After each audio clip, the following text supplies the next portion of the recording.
Coming up this week on Kings of the Rings podcast, are you guys ready for war? Or in Canada, are you ready for Thursday? Because before Thanksgiving and before Black Friday shopping, Mr. Fretz, the North American treasure of the FretzleMania Podcast, is here to help us preview Survivor Series War Games and do a brief review of AEW Full Gear. So sit back, relax, and again, stop trying to go to Ticketmaster that are about to be indicted by the feds, because it is Kings of the Rings Podcast, episode number 317, War Ready, exclusively on Wrestle Addict Radio, and it starts right now. Yo, I love that fucking Taylor Swift brings down monopolies.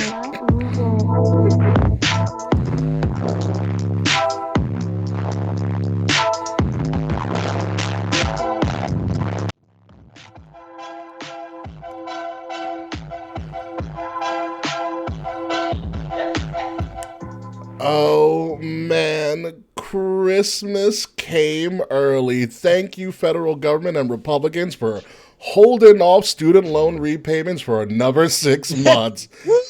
Another 6 months Yeah, and 60 days, baby. Something the Republican Party got right for once. I congratulate you guys. Even a broken clock is right twice a day. So good job, Republicans. Thank you.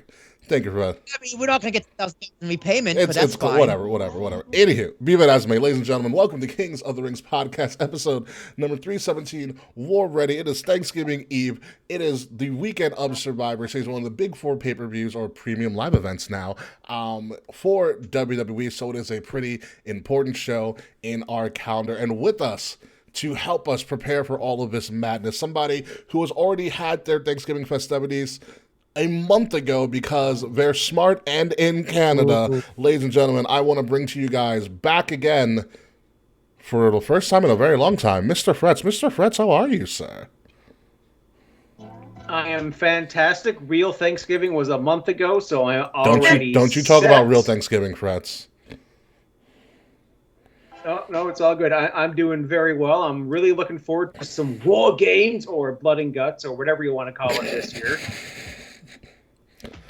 Absolutely, I love it, Mr. Fretz. And always with us, as always, is Will Tarshak. Will, how are you, sir? What's up, everybody? Pray for me. I'm driving to Queens tomorrow. A fucking nightmare. Fuck this parade. Kay, if I see you, I swear to God I won't run you over. But if I get angry enough, I might run someone else over next to you. So, okay. Be aware. So, Just hope it's a stranger. Please don't run me over. I have pink hair. I don't think you'll be able to miss me. There. I have a very chaotic and interesting 24 hours ahead of me. I will be assisting and helping make vegan Thanksgiving stuff before going to bed to go to the Thanksgiving parade and hopefully not get run over by a balloon. Then go to Long Island to smoke weed with my parents. And then I'm going to try to Black Friday shop in Manhattan. Some say you live a charmed life, Kay. I do live a charmed life. Semi-charmed life. Okay, third eye blind. Yeah.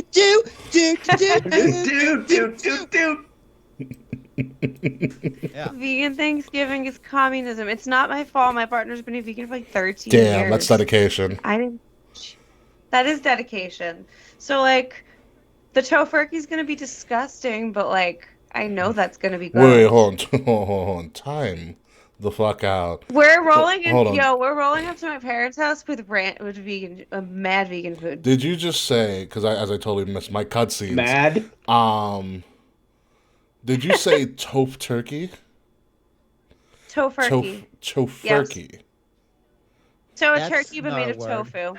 Yeah. Yes, I would Sounds wrap. disgusting. Yeah, I agree with Taquan. That's straight communism. All right? It's we not didn't, my We didn't give native fault. smallpox blankets so you could have fucking tofu All right, turkey. It's not my in the fault. defense of Canadians, which is going to sound really, really weird, you need to look up on your Canadian history of what they did to the natives of the land, because let me tell you, it's real fucked up. Some people bad. eat tofu but won't suck dick. Explain the logic. There is, Would you rather? honestly, No. there is no logic to that at all whatsoever. I'm one supposed, so yeah. I'm one of the hosts. Sorry, dude. I'm typing while talking. I don't want to interrupt the conversation. Like, fuck, I can type. Oh, did I bring they're the porn booing spot Mysterio. with Who me? boos Damn, I Rey knew Mysterio? I forgot something. Oh my God. Anywho, folks, let's try to get the show right. So it is the War Games preview show, or Survivor Series War Games preview show. We are war ready. Mr. Fretz is with us, joining us today. We're going to get into all things Survivor Series weekend in just a little bit. But before we do, let's go and do a quick recap of the show. But I probably am the only one that actually watched alongside Mr. Fretz AEW Full Gear. It was like 4 hours long. I was gonna watch it, but I was listening to Matt Men. He was like, it was 5 hours, and I was like, 3 hours and 54 minutes. Absolutely not. I was so upset because I was gonna watch it. I was off the day of Full Gear. I was gonna watch it, and I didn't have $50 to throw at Full Gear. So I'm like, all right, I'll stream it this time, and I couldn't find a working. I found a working stream really quickly. Message me next time. I can hook you up.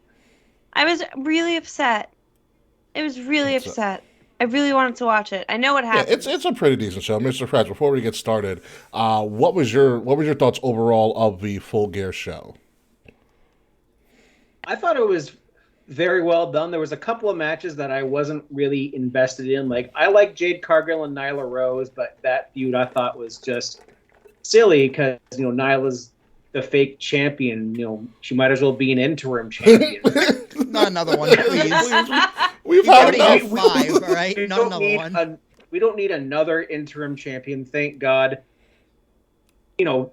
That the main event that MJF won the world title finally, which I fell asleep during. How'd you fall asleep, Fretz? It was almost midnight, and I had to leave at 6 for work the next morning. I mean, to be fair, MJF matches aren't the most exciting. This one was good, though. Yo, Dynamite's in Chicago tonight. Oh, shit. I could turn the TV on behind me right now. All right, if we could live stream what MJF is doing in Chicago right now, I so would, because I feel like he's going to troll them hard. Do you think he's going to come out with cult of personality? Do you think TK is like, man, we can't run Chicago? Fuck, it's on the calendar 8 times already. That's what he gets. But yes, as Fretz alluded to, MJF won the title. Thank God they did something right. And what I will say was probably the best storytelling match of the entire night, because they told the story. And this also kind of means the end of the Blackpool Combat Club. As good. I bought their T-shirt last month. This is a record. It's already outdated. No, why? It was the only shirt available at Dynamite. I was going to say Y2 Jericho. I think Y2 AJ. I think is probably the record for the shortest lipspan of a T-shirt. God, that was a week. I forgot that was like a week. Almost but dude, great marketing. You should have bought it. It's worth more now. Is. But yeah, MJF won. He apparently is in cahoots with Regal, which is a nice little spin on things. And who knows what's going to happen from here. The Blackpool Combat Club apparently is not going to be doing anything now. I don't fucking know. But congrats to him. Kay, did you have your hand up, or are you just putting your hand in the air? I'm readjusting because I'm not comfy. Oh, get comfortable. Get comfortable. I'm all achy. Ew, yeah. Don't achy break my heart.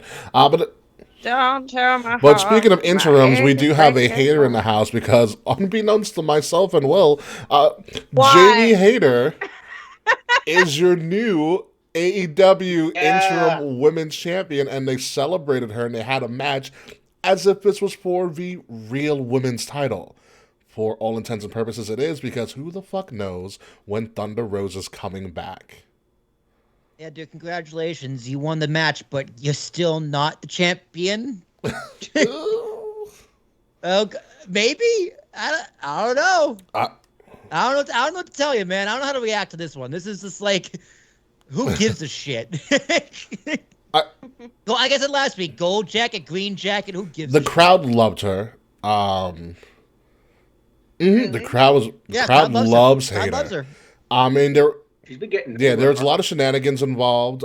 Britt Baker came out after her match with Saraya, which we will talk about at some point. As you can tell by my voice inflection, I was not impressed. Can't wait. Britt Baker came out and did some shenanigans with Tony. It It was an interesting match, but like we've said before, it's the interim world title. At some point, just make Hayter the real world champion, because Thunder Rosa has been around for a long time. Like, this is the put it this way. Thunder Rosa has not been in action since before All Out. That was the last time AEW ran a pay-per-view before Full Gear. Dude, she's been out of action longer than she's been champion. No, Yeah. literally. Probably. I don't know if that's true or not, but I'm going to say You it might is. be right, and like that's Yeah. Right on the button. that's not a good thing. Just call. Yeah. Like, if she hasn't come on TV tonight, like calling out Tony Khan at 9:30, be like, listen, TK. Not 9:30, I'm the you asshole. I see champion what you did. Yep. And she goes, none of this interim bullshit. I'll be the internet champion before I'm the interim champion. That means she has to challenge Zack Ryder. I'm calling shenanigans. Yeah, I'm calling shenanigans on this so fast. Like, I am the champion. I am the champion. You all can suck my dick. I would actually enjoy a Thunder Rosa heel turn. Fuck it. Let's do it. Moving on from that, everybody's favorite act from 2017, the Young Bucks and Kenny Omega, made their illustrious return. And guess what, Will? They lost. I heard they carry on my... Oh, that's good. I heard they... The Young Bucks lost? Was it Carry On My Wayward They Son? came out the Carry On... By They Kansas. came out the Carry On My Wayward Son, which is... Is that an inside joke I don't know about? know. They... No, I can vouch that. I think the Young Bucks have wanted that to be their entrance theme for several years, and now that TK's opened up his wallet and got the rights for it, it's theirs. Yeah, which Cool. TK would... But it wasn't their song before. They just wanted it. What was that? They just wanted that to be their song. That wasn't their song in the past. I think that's the case. I don't know if the Bucks wanted it or if the Bucks and Omega wanted it, but Wayward Sons, Kansas, makes sense, I guess. Yeah. It's probably a BTE thing that only like. Yeah, I wish Tony Khan and the Khans would open their pocket and fix the Jacksonville Stadium, because, oh boy, did you hear about those violations? No. The Jacksonville Jaguars Stadium, TIAA Crest Stadium, or wherever the Jaguars play in Jacksonville, which also hosts Daily Place, 129 health code violations. Ew. I hope he blamed the Damn. Stadium Stampede the- matches. Like, listen, we had wrestlers going through With here. the Nice presence of multiple rodents. Ew. Duh. They sell trash food and they plan on cleaning up right. Like, no kidding. Also, My neighbor leaves a trash bag in the hallway for 3 days, and she wondered why we have mice. Like, duh. And we're Scott Mellenby when you need him. That's a deep cut hockey joke, and if anybody gets that, somebody I in love you. Canada Whoever's probably will. listening But to anywho, this. folks, here's my thing with the Young Bucks. They lost, but not so fast, because soon after they lost, surprise, surprise, it's actually a best of 7. I did hear that. I'm like, no, Yes. it does. No, it's not. Let's Stop. go. Yes, it's the best of 7, with the second match being a Dynamite tonight. So I hope they get swept. It's just, they don't go to all 4 matches. They don't go all 7. Yeah. Yeah, just fucking sweep them. That's your punishment for ruining CM Punk. So here's my thing with I was reading this comment from somebody, but it also kind of sparked something in me. Especially after watching this match, with me, and this is probably the marks are gonna come in on this. I think the Young Bucks and the Elite and the whole Kenny thing, I think it's a tired gimmick now. Like Really? I think there's As a there's whole? nothing that they've done in the past 4 or 5 years that has really like continued to pique my interest. Like they're essentially the same act from the 2017 Indies when they were coming up. Yes, but they're more mainstream. Kenny had a really good title run. The Bucks had a really good title run with the belts. You know, they have every single one of their matches have been 5 stars in my opinion for the past year or so. Like all They of their have matches, their cage matches with the El Cerro Miedo, whatever the fuck his name is now. Penta? Like them and Jungle Saurus and Lucha and Jack Perry Chucklesaurus. were really good. Jungle Saurus, Oh my Jungle goodness. Boy Will. Luchasaurus, yeah. Like, You're having a hard time they today. You had- need more beer. Yeah, right. Them and FTR had really good matches. Like they've the Young Bucks have been excellent. Kenny Omega had a great heel championship run with Don Callis. Mm-hmm. So if it doesn't pique your interest because it's more the same, I get it. But that more the same is so brand new to like so many people like me, where it's amazing. You know what it is for me? It's not like their in-ring athleticism is fine and the same gimmicky moves all the time, which it is what it is. But for me, it's more of there's no change in character. And that's what kind of was like. It's still like the same kind of character. It's not really like Vicina. It's not really Vicina effect, although it kind of is. But more so when I look back at aka quote the greats of wrestling, is that there's always at some point in time a tweak in their character. They were still the same core person, but there was always something different. Like you look at all the different facets of The Rock, or the different facets of Austin. Randy Orton has had tweak after tweak. Edge has even tweaked his character from time to time, and I just don't see that in the Elite. No, if you've been following them since 2017, I totally understand. Just I haven't been. Like I've heard of them, but now that I've seen them, I do agree with you. Moving forward, I would like to see something different. And I don't know how often Kenny was heel on the Indies, but he came in as a face. Obviously, he's got such a company, and then his heel turn I thought was excellent. It was a great run. But yeah, moving forward, I agree with you. I would like to see something different. You know what it is with the Elite and all of that. We're gonna move on, and you do have a question for us. You can just put the question in the chat. We will answer it. Yeah. Go ahead. I'll answer it. You know what it is? They do a lot of in-ring work, but you outside of there being the Elite show, you don't really hear them on the mic a lot. Kenny, you did. The Bucks, not so much, because they came with Doc Gallows and Anderson and the rest of Squirrel Squad.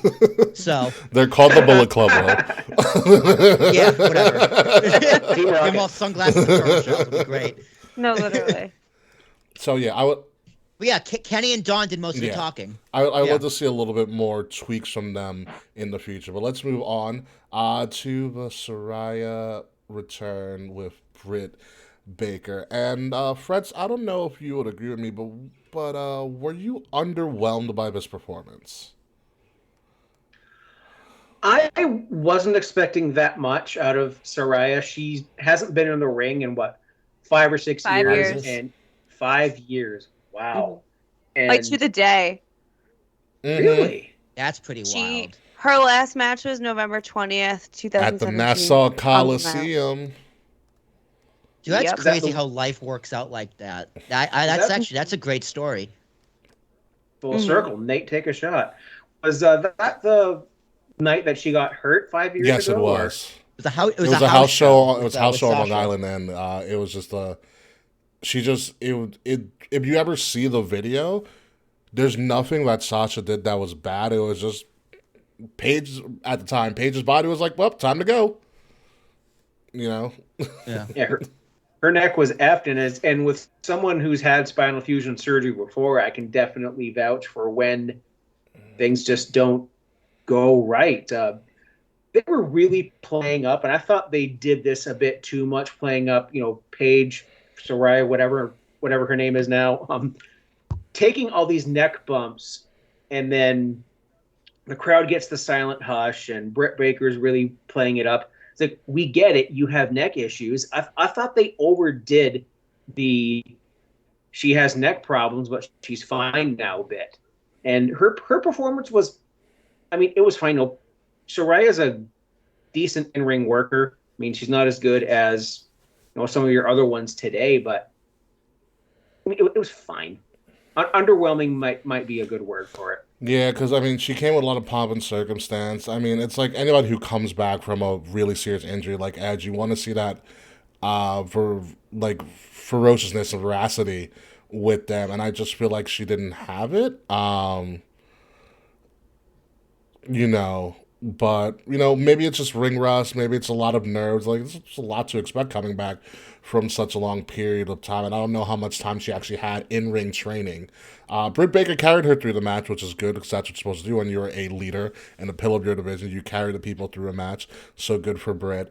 But yeah, I hope this is an improvement. It kind of also probably would have benefited Saraya if maybe she had matches on Dynamite and not on such a big stage where you could have built to a better performance from her. Well, I actually want to touch on Fretz's point with the story of the match.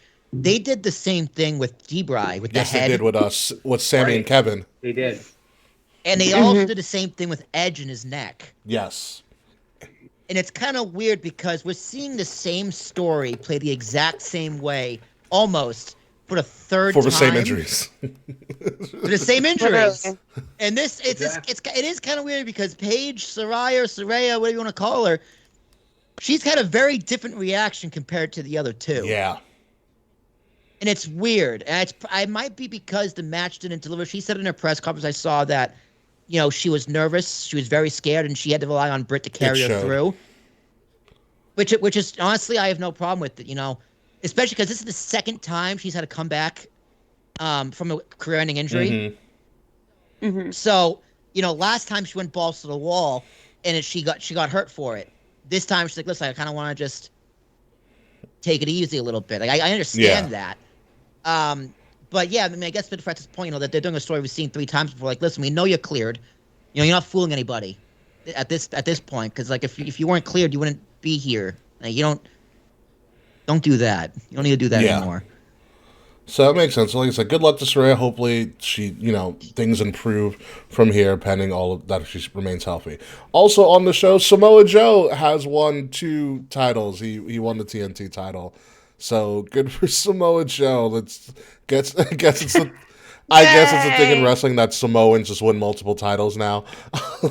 Dude, I saw a picture side by side Samoa Joe and Roman Reigns. And I was like, wow, one looks way better than the other. One's a way more believable double champion. You got Roman Reigns glistening, shining, wet hair and sexy, and then overweight Samoa Joe in his 40s, just trying to cling on to 2006.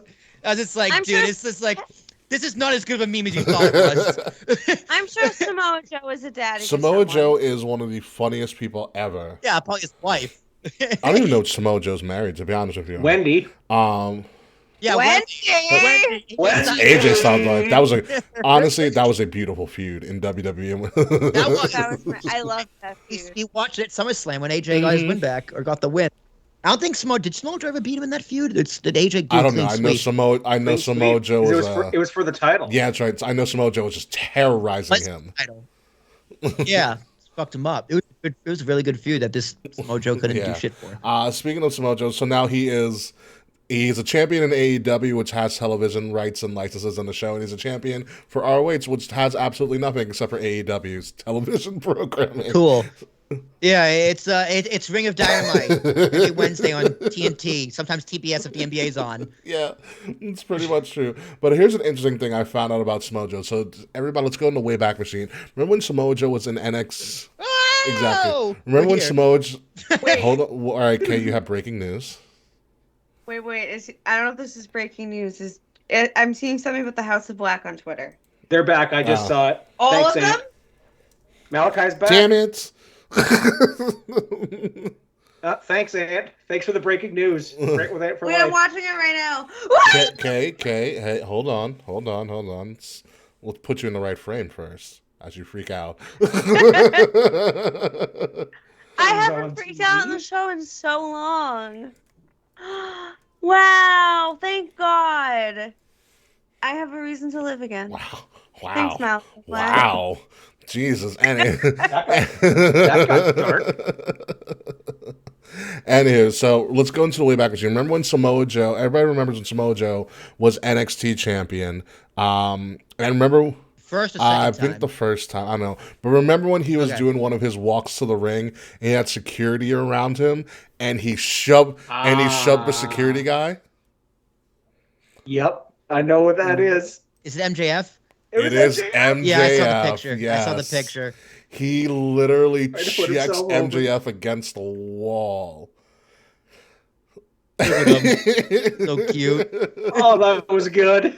6 years ago. That is absolutely nuts. And I remember laughing. When Samoa Joe checked him against the wall. I was like, yeah, that's really fucked up. But Hey, man. That pays dues. hey, you gotta do what you gotta do. And that little boy who nobody liked grew up to be Maxwell Jacob. Last and certainly not least, folks, a dinosaur lost in a cage, and it's not even Jurassic Park, and I should have seen this coming. That's a damn. Except Yeah, one I mean, was taking a shit and got eaten. Ricky, we've been taking a lot of L's. Yeah, we lately. were just really bad at predicting this event. But it was a good match. They actually opened with a cage match. I was like, all right, that's bold. But I did like to see they opened up with it. And it was a good match. You know what killed it for me? And Fretz, you might have felt the same way. Jungle Boy botched the table spot. Kind of. Really? All right, so like That wasn't. he hit Luchasaurus. He did a flying elbow from the top of the cage through a table. And he didn't land flush on top of Luchasaurus. Like, he clipped him. The table still broke. But it wasn't clean. No, it was a very, very much an I am the table spot from Botchamania. I am the It's going to be on there table. this week. I guarantee it. And, oh, yeah, Logan Paul calling himself the table was just perfect. Yeah, I saw these two wrestle a match in Toronto last month, and they did a table spot, a very good sunset flip powerbomb outside of the ring table spot. Very good, but it just either the table wasn't right or there wasn't in the right position, not enough weight. Yeah. And it was fun. Like, the match was good. Like, I thoroughly enjoyed that match. Jungle Boy gacked himself really hard. He was gushing, getting all sorts of color. But yeah, the table spot could have been a little better. And if I could critique the ending, I would have preferred Luchasaurus passing out instead of tapping out to the snare trap. But that's just me because the dude's a monster. No, dude, tap. People need to tap more in wrestling. I hate the passed out spot. It's way overdone. Monster shouldn't tap out though, but I do agree with that, Mr. Fretz. Heels tap. Sniveling heels tap, I think. But you gotta pick and choose it. Speaking of like overdoing things, that is my only other critique about Full Gear. There was too much color. Everybody bled. Yeah. Like, there was blood in almost every match but 3. All the women's matches. There was. Toni Storm got color. Oh. It might have been a hard way for her. Though. It looked like she busted up her fucking nose. But still, I was like, there's way too many people who want to get color in their matches. Like, you have to really they really gotta cut that out. Like, so some. Yeah, you gotta be careful with color. Yeah, definitely gotta be careful with color. That's why WWE said they want to tone it down. Well, yeah, they had to when Cody Rhodes was coming. Like, all right, guys, I'm coming in. I want color. No, Cody. WWE needs more color. I will say that. Yeah. Even if it's the fake color. I liked when they do the fake color. I think it works. Yeah, it just has to be set up well. Yeah. You know. It also has to be color adds a lot to, like, a nice blood spot does add a lot yeah, to the that's the thing. It has to be the right match and the right moment for it to happen. Yeah. So it's got to be like a pretty serious feud. But moving on from AEW, we are going to start talking about finally, after like what, 2 or 3 years, Survivor Series makes it to Boston. They have been trying to do. I know we've been calling this for how long? We were supposed to go to the first when they first announced it before the pandemic hit. And then they shut it down, and we're like, oh, we're never going to come back. And like, they finally were able to do it. And so we're going to go through all of Survivor Series War Games weekend, because it is a weekend that they are still making out of it in Boston. So I'm going to need some help with some of the naming of some of these episodes. To start off Survivor Series War Games weekend after SmackDown, which is going to be in Rhode Island, this Friday on Black Friday. They're going to have their show The Bump air live from Big Night Live at Guy Fieri's Tequila Cocina. If you guys have never seen The Bump, it's pretty much their talk show that they do every Wednesday in the afternoon on Peacock, where they have different guests and stuff on. Meechin and keeps Caleb Braxton. Yeah, and the other people. My friend Kaz is on there. Meechin and the Good Brothers were on there today. But it's going to be a live taping of The Bump featuring AJ Styles and everybody's favorite green-haired vixen. Shotzi will be there. So if you guys are going to be around Big Night Live in Boston for that live taping at Guy Fieri's restaurant, please show up for that. Yo, eat a Fieri burger too. They're amazing. Yeah, they're so good. Guy Fieri's like Buffalo Blue Burger, like his blue cheeseburger, whatever, is amazing. I had it in Vegas. Big Guy Fieri fan. Guy Fieri is actually a Raider fan. I love him. Guy Fieri used to have a restaurant in Times Square, and it was so good. I used to go there before concerts, and it was so good. You actually listen to the FretzleMania. Guy Fieri's got to hook Canada up. My God! If you listen to the FretzleMania show, then last week we talk about why they let go of that restaurant.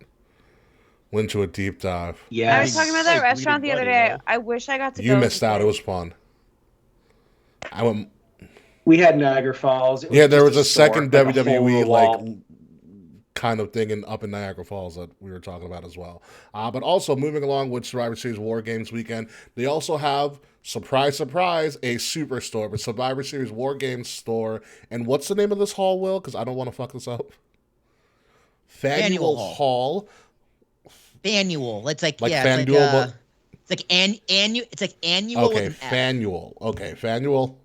Faneuil Hall. Yeah. So Faneuil Hall is huge. Like it's big, so it's like it's two buildings.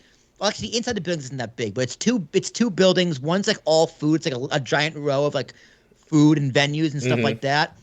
And the other hall is like a giant gift shop, up and downstairs. There'll probably have a lot of stuff outside because mostly it's like an outdoor venue with like restaurants and other shops and stuff like that.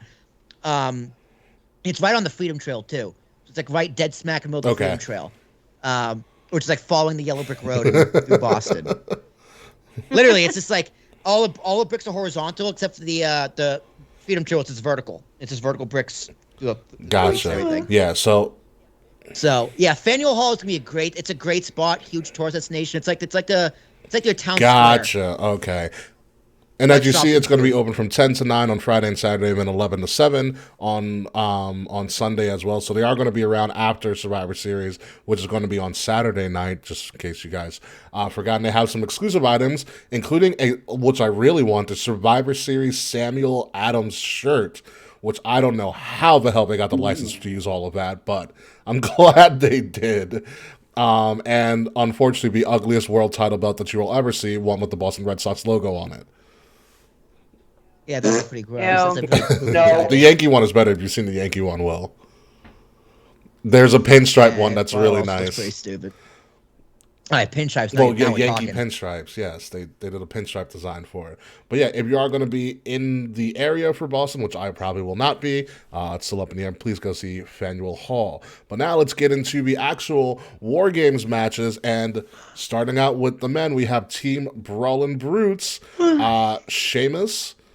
I'm going to call him Pete Dunne because I don't care. Pete Dunne, Ridge Holland, Drew McIntyre, and KO facing the Bloodline. Another L we ate. Not Braun Strowman. Sorry, guys. So confident too. Thank God. I would like Braun. No, That's too much. That's too much man. There's enough man in this match already. Well, all the rumors were that KO had knee issues. Yeah, that's true. What a shock! Meltzer was wrong again. Surprise! Scoop sack. Surprise! So yeah, this is probably main eventing. Legit. This is going to be a wild. There were a lot of alumnus of War Games matches in here, especially on Sheamus' side. You got Pete and Kevin. It. No. Rich? KO. No. Yeah, Pete and KO. Was Rich in the one with Pat Rich McAfee? Holland wasn't the one with Pat McAfee, I believe. Yes. Okay, so I lied. So Yeah. I take it back. But I'm surprised Sheamus is front and center, not Drew McIntyre. You know, it is. It's Boston. It is his faction, though, so that makes more sense. It's also Boston. Okay, no, you're right. Boston. Yeah, Basically, they're gonna pop him. It's the Irish side of Boston. So like, I'm pretty sure the arena's in the Irish side of Boston. So they have to. Yeah, They're gonna come out to Dropkick Murphys just do it. Just Yo, moving that up would to be Boston would be so cool. One night nuts. for the Brute. 'Cause it sounds Shipping like up that to Boston. dance song. That would be. That song just, I guess it's because I'm Irish, but that song just does something to me. It does something to me too, I'm not Irish. I love the drum. It does. Boston. It does Yeah, nothing to me. I was one of the only white kids in my high school who wasn't Irish. Let that one sink Yeah, that in. sucks, doesn't it? Drinking. See, I don't know how this match is going to be wild because as of right now, there's only like 6 matches on this card, so this is going for a very, very long time. Fine with me. When you think of the 2 War Games matches, it's gonna be at 45 to an hour each. So we're just gonna go around the horn here, starting with Mr. Fretz. Fretz, who do you have winning here and why? I think this match will have the Brawling Brute side win. I think maybe KO pins Sammy, and then you plant some sort of thing with Sammy and the Bloodline starting to dissolve. At least that's where I think it should go. Will. Sammy costs the Bloodline, and then they're saying, this isn't very oozy, and eventually you lead to him getting ousted, although I still think Sami Zayn should be the one to dethrone Roman Reigns. Stop it now. I think this is going to lead. No, the Usos are going to get. You had me, Fretz, and then you're speaking blasphemy now. You don't have a title reign of almost 1,000 days get beaten by a joke gimmick. I use that joke gimmick as a compliment to Sami Zayn. Although he's not a title winning gimmick. He's not a main event title winning gimmick. Or KO Sammy. Although a little bit of a devil's advocate, a lot of Roman Reigns' stuff has been very cinematic, especially his wins. His big wins have been very cinematic in nature, and they play up a lot of a story in and of it. And what a better poetic thing than to have somebody from the inside in this inner circle be the one to screw him over and make him lose his title. I don't know if that person's Sammy, but it's an interesting story that you can fiddle with, but I don't think you set it up here. But Will, who is your pick? I did like Fretz's booking with the because I think KO Sami Zayn I could run it back at WrestleMania. Yeah. Let's actually do it right this time. I think is intriguing, but Roman must pose. Roman wins. Roman always wins. Murphy. I also agree that I think the Bloodline is going to win at Survivor Series, but I want to see KO and Sammy truly have a true good Mania match because I'm selfish and I need it. But I think it's too early it's still a little too early for me to set up Sammy and the Bloodline's relationship deteriorating. I think you just need a little bit more time. Especially because Sammy keeps breaking character and making them break. Yeah. And it's just so good. Royal Rumble, that's where it goes. Usi agree. Usi is being run into the ground a little bit, but it still works. Listen, they have multiple shirts of Usi and all of that out right now, so as long as it's making money, they're still going to go with it. I think here... There's still money on the table. Exactly, there's still money on the table. And here's my thing about being money on the table.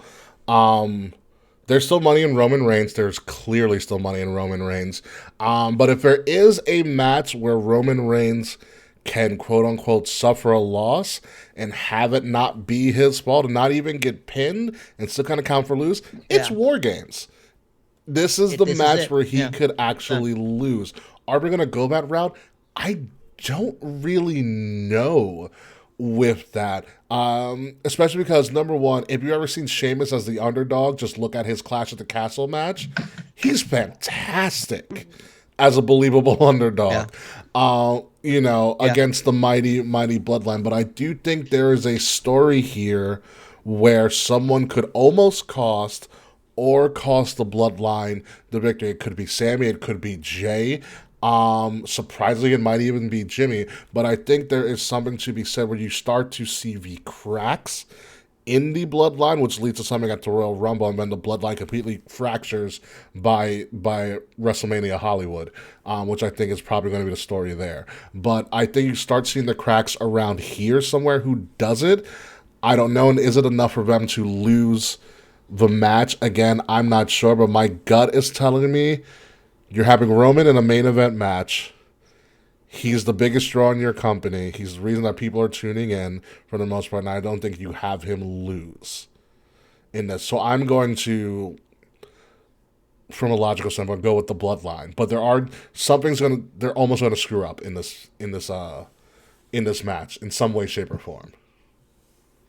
So, but moving on to the Here Come the Women match, the Women's War Games match. We have Team Damage Control, which you have Bailey, one of Will's boos. Yes, Io Shirai, who has been in every Women's War Games match ever in WWE. Nikki Cross, Daddy Ripley, and Dakota Kai, who might turn on somebody just because it's War Games, and that's what the fuck she does. That's what she does. It's in her nature. We have it versus Bianca Belair, the Raw Women's Champion, Asuka, Alexa Bliss, and Mia Yim, or a.k.a. Mi Chin. If everybody remembers, Mia Yim was supposed to originally be in that War Games match that we were at in Chicago, and she got taken out by Dakota Kai. Remember that, Will? She was taken out before the match. Dakota Kai took her place and then turned on Tegan Nox. Now, here's what we know so far. These are the competitors. There is a fifth member that is supposed to be revealed. They haven't announced it. The fifth member is going to be revealed on SmackDown, apparently. Well, I don't like any of that news. That's not good news, dude. That's not good. Expectations are going to be set too high, man. I don't know if we're actually going to reveal the person. On Friday, it could be just a bait and switch. You don't know, but based on what we know now, Fretz, give me a prediction for this match. Tegan Nox, no. Becky Lynch is going to be the fifth woman in this, and I think if I book the baby faces to win the first War Games, I think this is where Damage Control could win. Maybe sending up Rhea versus Bianca Belair at the Rumble. And also set up at the same time.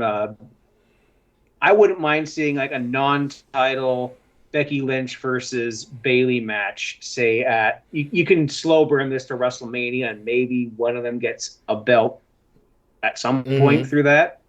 But yeah, I got a book for Team Damage Control here, with Becky Lynch being the logical choice for the mystery person, because as we remember at SummerSlam, when Becky injured herself, she squared up to the newly formed Damage Control at the time. Correct. True. If Becky comes back, Becky wins, for sure. However, dude, imagine if it's fucking Charlotte and everyone just out of the building. Yes. Then it's fake out and it's Sasha Banks. It's boss time. You play Sasha's music and Charlotte walks out. And she does the hip thing. She has the hips and everything. Well, they're in Rhode Island on Friday, so the reveal would not be in Boston. I mean, Charlotte was a SmackDown superstar. So, I mean, everyone forgets about Charlotte, and she's ready to come back. And she just needs a reason to come in. So, I don't know. I don't want it to be Charlotte because I think it's not going to work. She's not a face. She's not a good face. She hasn't been a good face since NXT. Yeah, I don't know who it is. I have no idea. But if it's like I said last week, if it's not Sasha, you should reveal it beforehand, because otherwise everyone's going to assume it's Sasha. And then if it's not, no matter who comes out, they're going to boo Rey Mysterio. Who boos Rey Mysterio? It's going to be that situation. Yeah, no. If it's Becky, this one's hard for me because K Murphy has disappeared real quick, probably because their boo thing is there. This is difficult for me. Either way, I think Bianca's team wins. I think they start off a show. Number one. You're going to bookend these War Games matches. They're not going to go back to back, because that is insanity. Yeah, it's a lot of kids. Dude. But they're gonna kick off a show. I don't think it's Sasha, especially since they're hyping up the reveal on Friday. I don't think it's Sasha. I Becky's my second pick, but I do think your missing piece. I can see Beth Phoenix. Oh, we did. I think pick Beth as well. is the safest of choices. Also, because have you ever seen Beth Phoenix? Beth Phoenix is out of her fucking mind. Like Beth Phoenix. Yeah, she would be great. Her and Io would do something Yeah. crazy. Like that's the big spot. Her and Io do the suplex. Do on like a top of the Spanish cage. fly from the top of the cage or some shit. Oh my god! Like don't I got think she's so that much more crazy. respect for Beth after she went through that Royal Rumble match and she was like half bloodied up for half the match. Yeah, the back of her head. She got busted up and was still open. just fighting. I was like, you're out of your mind. But that's a New Yorker for you. That's Beth Phoenix. I think it's Beth Phoenix, especially because the last time we saw Beth, she got concertoed and she has. She even though Mia Yim is the for equalizer, it's the unfinished business. I only say Beth Phoenix because there's no other person that like Nikki Cross would like match up with, because you think of the matchup stories. You have the tag teams who have beef with each other. Bianca and Bayley have beef with each other. Yep. The story is that Michin is the equalizer for Rhea, but there's nobody to equalize Nikki. But then again, you look at Nikki Cross's feud, like who the fuck would go up against Nikki Cross that she's had like a legitimate feud with? And that's like nobody. Can't equal crazy, dude. Well, Asuka, but You know, so I think it's Beth. I would be surprised if it's Sasha. But if it's, I'd be very surprised if it's Sasha. But Becky Lynch is also a logical choice here. But I do think there's something crazy that's going to happen in this match. And I think the crazy is Alexa Bliss walks out. Really? Something about her body language the past couple of weeks has been toying with me. But I think she might be, you know, turning in some aspects, but I think despite all of that, Bianca and company will win. But there's going to be something wild that happens in this match, even if it's not the surprise person. But Kay Murphy, now that you're back and well fed, who do you think is going to win this match? Also, who is the surprise entrant for Team Bianca? I don't know. I kind of. Oh my god, I'm dropping my donut. Part of me thinks it's gonna be Sasha just because of the gag factor, and they're in Yes, they Boston, are. right? Becky makes sense too. I feel like the Sasha Banks. Becky would also make sense. I don't know. I feel like it's gonna be Sasha because of the whole hometown pop, the peak of the blue hair and the hood and the art. Wow. I didn't even notice think- that there's blue hair under the hood of that mystery opponent. I was just Zoom going to say in. that. I was just going to bring that up. That's what a lot of the marks. That's what like Wrestle Talk was talking about it. Even Cultaholic alluded to it, but they were just splitting hairs. But Unless Eva Marie is now the Blue Queen. yes, I think or it's blue pants. Sasha. Blue pants. Literally, Leva Bates has burned her bridges with WWE a long time ago. Oh, has she ever? Yeah, that's another story for another time. Standing in the middle of. I just saw her standing in the aisleway in the whatever Coliseum it was. I actually think Team Bailey is going to win because I think Alexa's going to turn and cost Team Bianca the match. So who's your surprise? Who's your mystery? the blue meanie. Oh, so you are going to go full blown with Sasha? Yeah. Okay. It's going to be interesting. It was funny because as we were preparing for the show, I was watching I was watching WWE's Best of War Games, and so you want to know what the original rules of War Games were? Same concept, 5-on-5, but you either won by a member of your team submitting or a member of your team surrendering. It was submission or surrender. White Interesting. towel. Which is true. Which is an When I think amazing about it, concept, actually. Like until you. Well, that's how it works. You either wave the white flag or we drop nukes on you. Yeah, submission or surrender, which I thought would be cool for them to bring back at some point.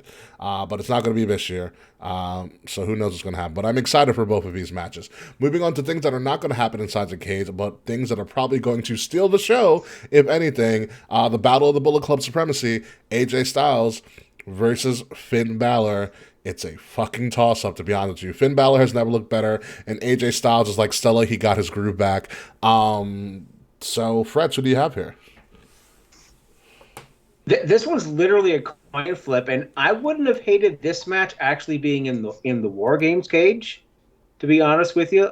This has a multi-person shenanigans schmoz finish written all over it. So I'm just going to flip a metaphorical coin, because I don't have one in my hands or my pockets, and say Finn Balor. Fine by me. Because Will Tarashuk. I agree. Finn Balor. Judgment Day needs some momentum. K. Murphy. Yes. I agree. It's Judgment Day. I'm going to be the contrarian here and say... There we are. I'm going to say AJ Styles. And I can almost guarantee that Dominic Mysterio is going to get his ass beat at some point to a massive pop from the crowd. Leave the cage up and throw him off it. The cage out of throw Tom off the cage. Give the Chris Jericho finish from Blood and Guts. Just do it.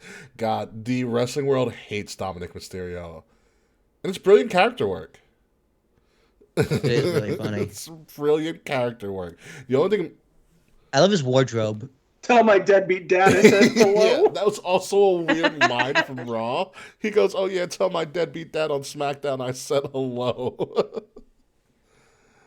That was a weird line, but yeah, no, Dominic is just the worst.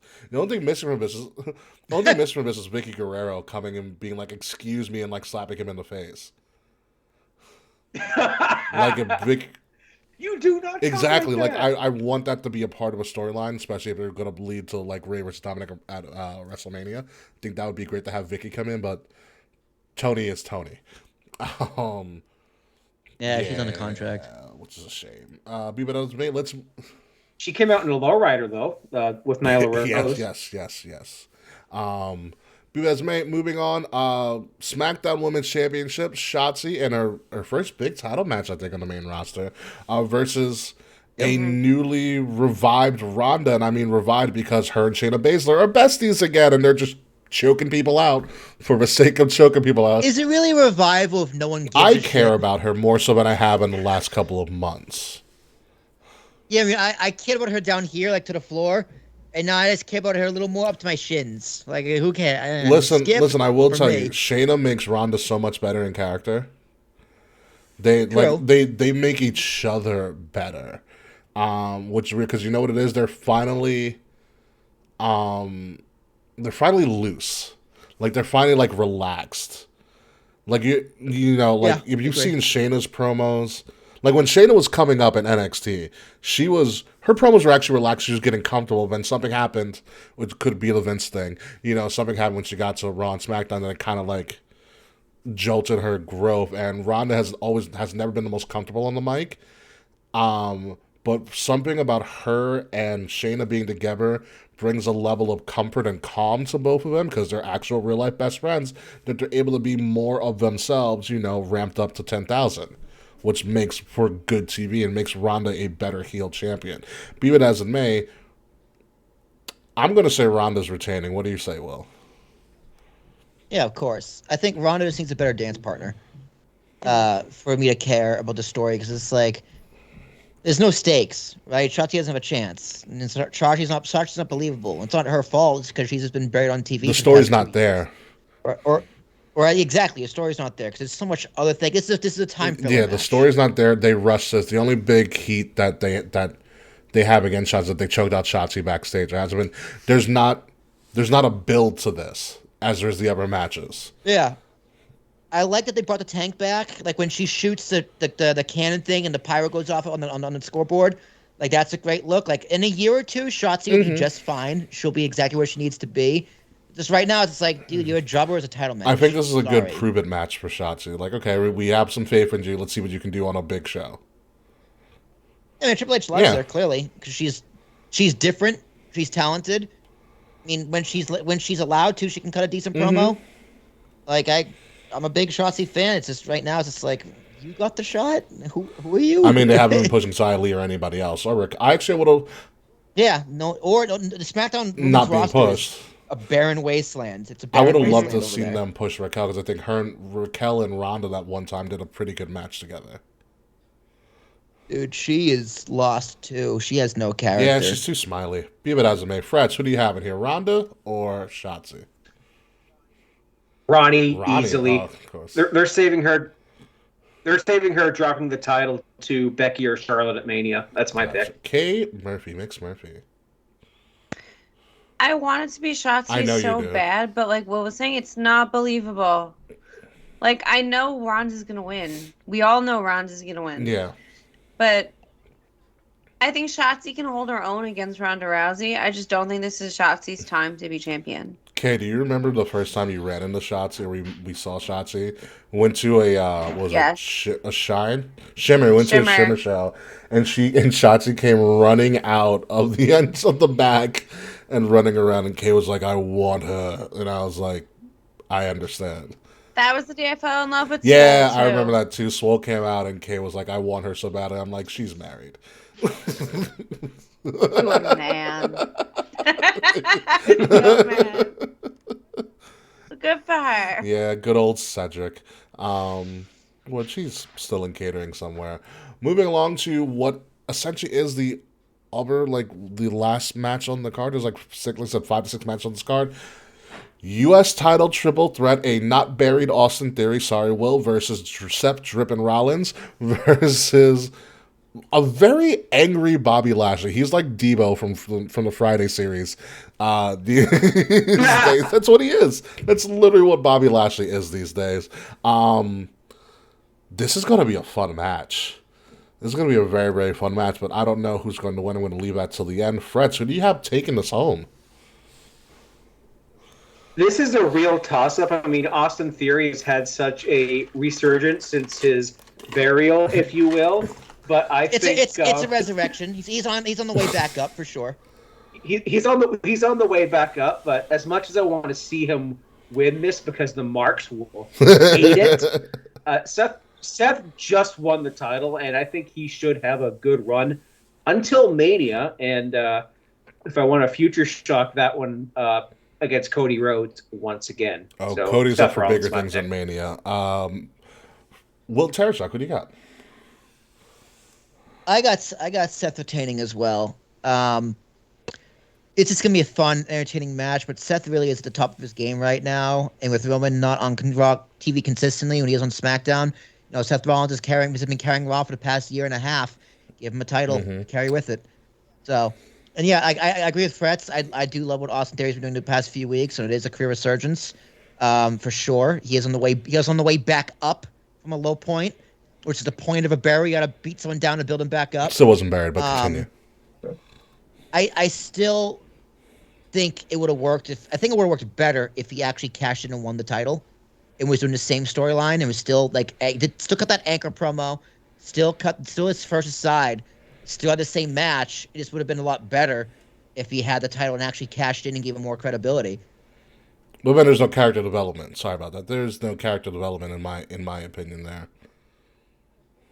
No, the development's still there. It's just like he's like, listen, it's like I had the anchor. Here's my thing. Anchor. Like he still cuts that whole promo and he still wins. The difference is there. Like the difference in the promo is like there's nothing for him to prove. It just means that what he did was correct by cashing in on Seth. Where it's like there's nothing to resurge from if he doesn't lose. You know what I mean?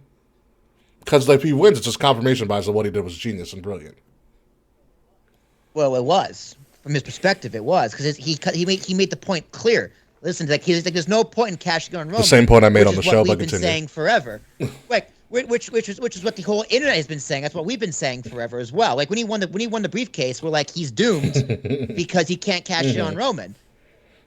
So cashing in on Seth makes sense, right? But winning the title makes even more sense. And not winning the title, it's just like, well, not what was the point, but it is It is a burial. Winning the title means because that he has up to. Here, supposed to be up here, and now he's down here. But I think the difference is that you don't understand. You don't understand what I mean by buried and dead and buried. Like dead and buried is there's no coming back. Catering. Which was exactly like Cedric Alexander, right? That was never my point. Mm-hmm. My point, my I didn't think that he would be resurrected so fast. I had all the confidence where like K. Murphy made the point that Johnny Gargano said he was going to main event WrestleMania 42 or whatever, which I was like, yeah, at Evolve, right? But I was like, yeah, he totally still could. His career isn't over. I didn't say his career was over. I said at that moment, compared to where he was under Vince, like he took a stunner from Stone Cold Steve Austin at WrestleMania to now he's losing a cash-in on a mid-card title. That's a burial. And now it's just the resurrection where he can See, I wouldn't consider that as buried, and also be resurrected from something you have to die. So your definition of dead and buried versus buried is kind of skewed in that point. But I see what you mean by burial. You're seeing burial as in like a demotion from where he was, and I see burial as somebody who is like almost getting that Triple H treatment back after the curtain call, where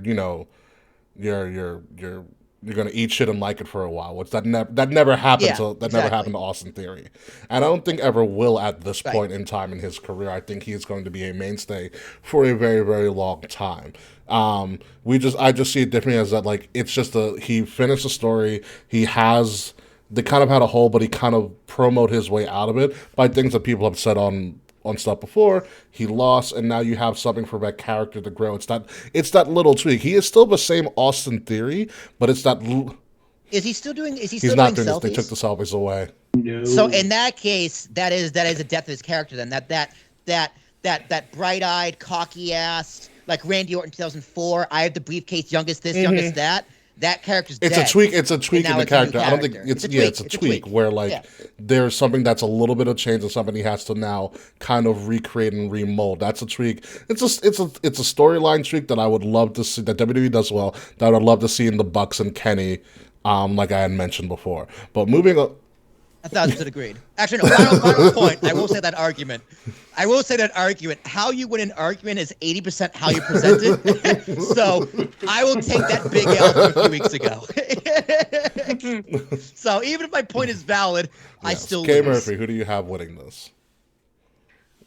Will, I'm proud of your growth. I appreciate the character development. Thank you, my love.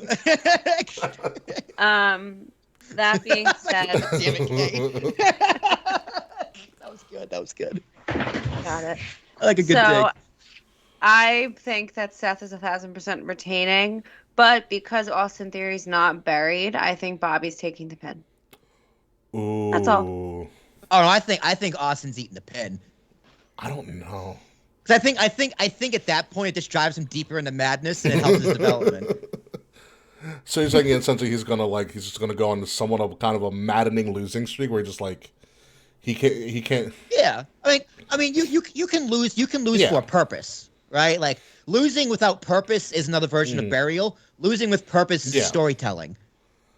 Yeah, no, it's gonna be interesting because I think because I don't think, like you said, I don't see Bobby taking the pin at all.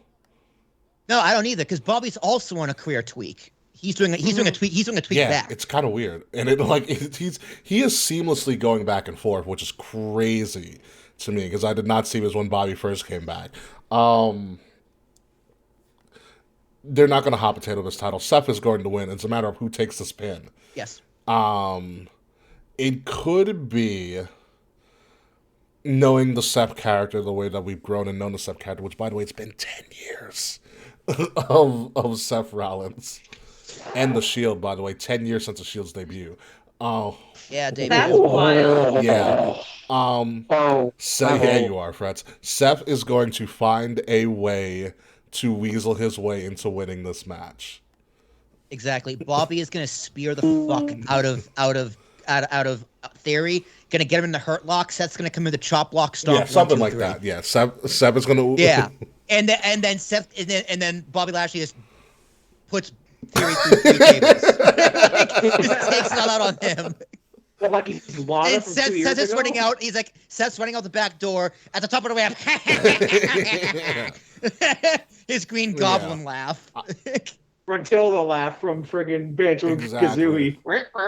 Yeah, Something like that too. So that is pretty much all the matches we have on the Survivor Series card. And now it's the time for us to try to crown this card. I think I myself have very high expectations for this card. But Fretz, how well do you think this pay-per-view, this premium live event will be for War Games?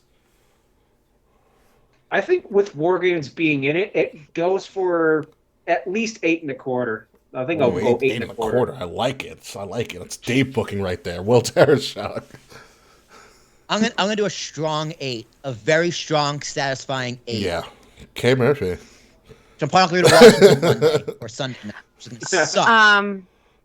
I will give it an 8.5, and I will be watching live since I'm going to be working during Survivor Series, so I'm going to watch it during. I'll be watching live myself, whether I'm going to be live in Boston or live at my own fucking apartment. Who knows? It's still up in the air, especially with Black Friday sales on ticket sites like SeatGeek.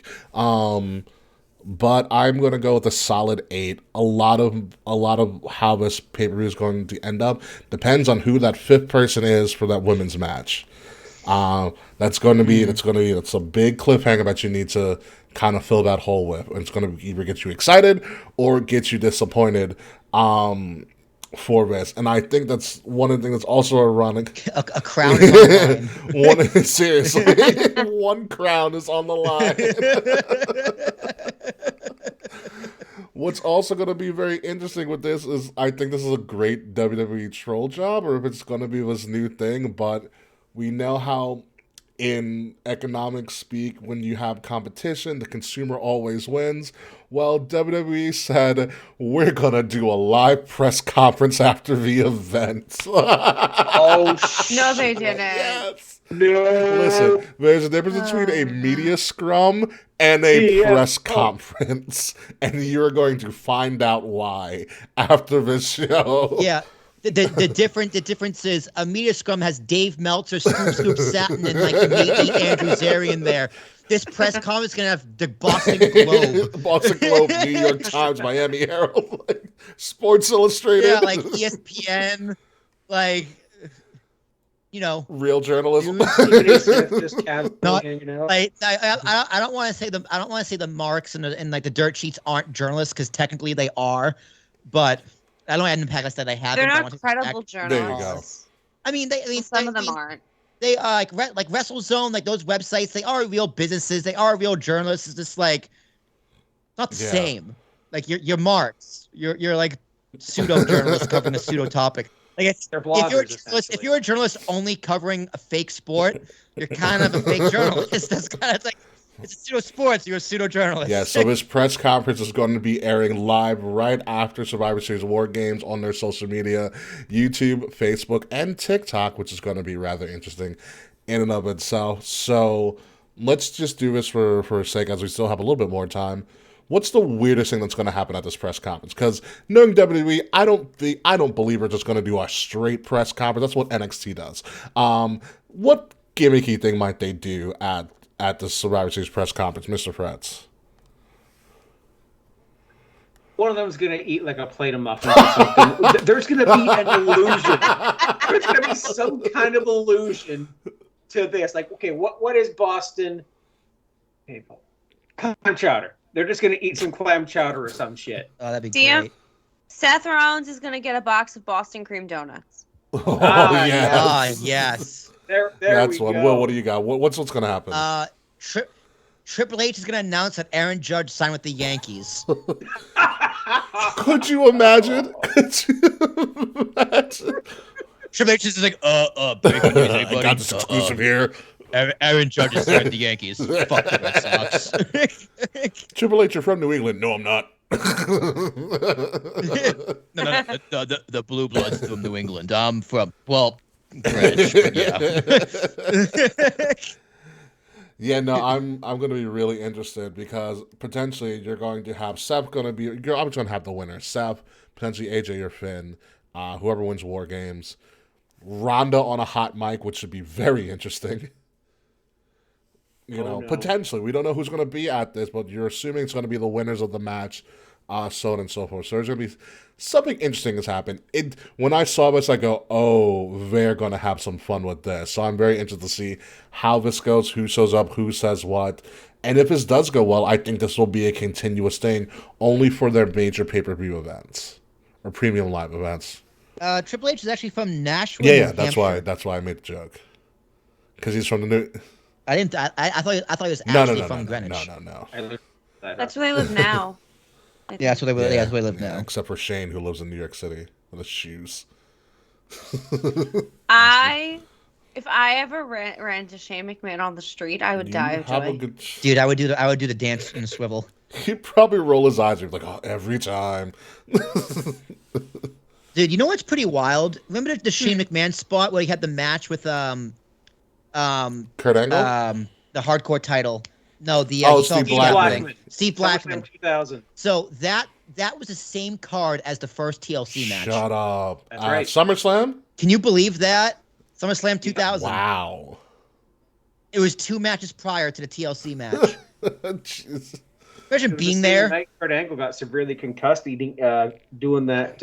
In the Brock table spot. Pedigree. The Brock table spot, the pedigree. Dude, there were so many table spots that match. Like Bubba went through 2 tables, Matt Hardy went through 2 tables, Jeff Hardy went through 2 tables, Shane went through tables, Triple H went through tables, Kurt Angle went through tables, a lot of tables. Shane fell he fell 50 feet. That's a year ago. Someone died doing that, so that's a little bit tone deaf. But yeah, I mean, they didn't have stunt people with them, but yeah, he did fall 50 feet. It was kind of crazy that they pulled that off. Was that a real 50 feet or was that a gimmick 50 feet? Gimmick 50 feet. It was more like it's still really high up. Yeah, like if you if you see the visuals from that fall, like he's still high up there.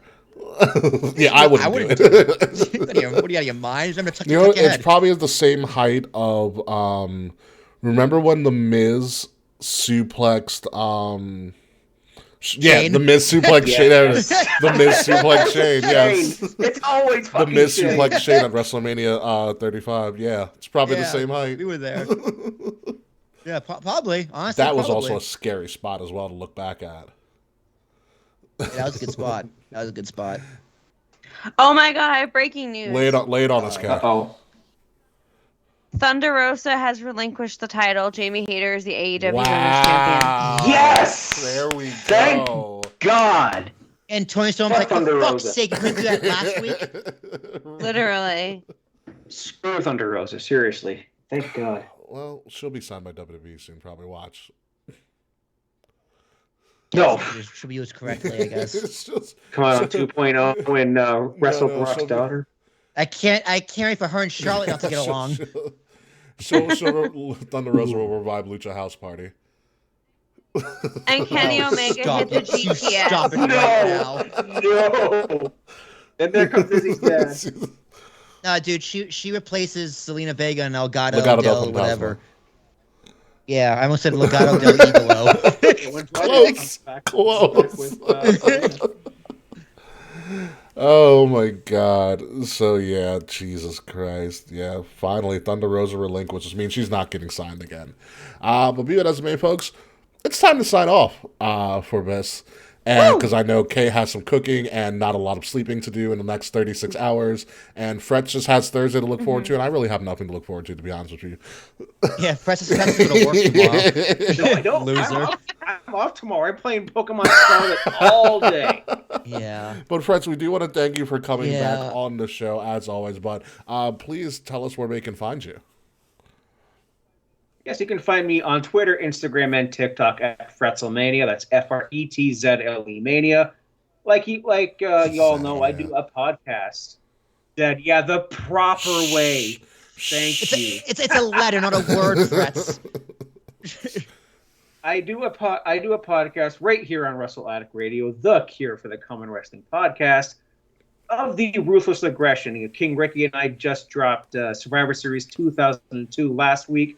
I've already recorded this week's the fallout from Survivor Series, and it was a very fun show to do. And that's about that. The last time I was on this show was KOTR 100. Now here I am on the network podcasting with all of you guys. It's actually kind of surreal. You're welcome, Mr. Fretz. Thank you for being a part of our network and part of the show, and being a continuous bright light to all that is wrestling and nostalgia. And wrestling nostalgia too. You are literally pretty much our historian since Freckles left us. For Freckles didn't leave. She's still here. Freckles were replaced with a real boy. No. Why are we disrespecting Freckles? That's a great historian too. We haven't had a Freckles sighting in seriously many fortnights. Next week, Freckles will be back. Well, we'll see to that. So, without further ado, Will Tereshak, let's cue us out of here, folks.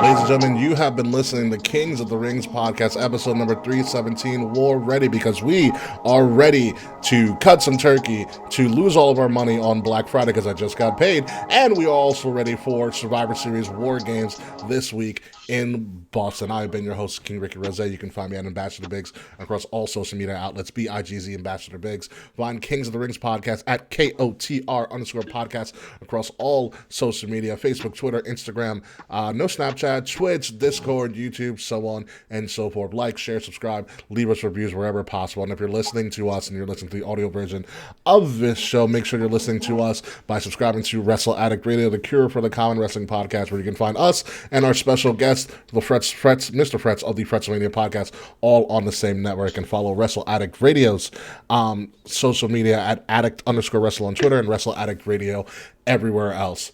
Survivor Series War Games is going to be a hell of a time. I may or may not be there, but we'll see. It's a toss-up. But I know somebody who won't be there, but will be in the Boston area, Will Tereshak. Yeah, no kidding, man. You know, the irony is I'm going to a different show Saturday night. My brother's like, hey, you want to go to this DJ show with me and Meg and you and Jazz can come? I was just like, you didn't have the balls to say no, did you? You had the balls to say no. I thought about it 2 seconds. I was like, fuck, I'm really that stupid, aren't I? Ethan Thomas, ARASHUK. I guess we're doing 4:00 dinner. Well, the show's not until 9:00, so maybe it's a little bit different because I think wrestling we get to leave like 5. Mom be like, well, what about dinner? And I can do both. So yeah, prime rib on Saturday. Nice. It's gonna be a lot of fun. Oh yes. So good. Enjoy your tofu turkey. Okay. I would like to point out that there will be also regular turkey at Thanksgiving. It's not just going to be the tofurkey, but I will be. Yeah, my parents are making. Well, my mom is making like normal like turkey and like the stuffing, like the Italian stuffing and like potatoes and shit. But there will also be vegan mashed potatoes present, and then we're making a bunch of shit in the kitchen. There's a tofurkey. There's a vegan eggplant parm. I think Brussels sprouts. It's going to be fun. You can find me across all social media platforms at DK Murphy, THEKAE Murphy. You can follow my graphic design and tee shop on Instagram and on Spring at Euphoric Future Designs. And let's get out of here. Yes, please. And also, that reminds me, we are going to do a Black Friday sale on all of our merchandise, probably 25% off everything at any of our stores, which I'll be setting up sometime before Friday. So until then, folks, goodbye, good night. Enjoy Thanksgiving. Enjoy Black Friday. Don't spend too much money, but if you do, spend it on our shops. Enjoy Survivor Series War Games. And last but certainly not least, Mr. Fretz, please do us the honors. Fuck you, Slack. Yes. We'll see you guys soon.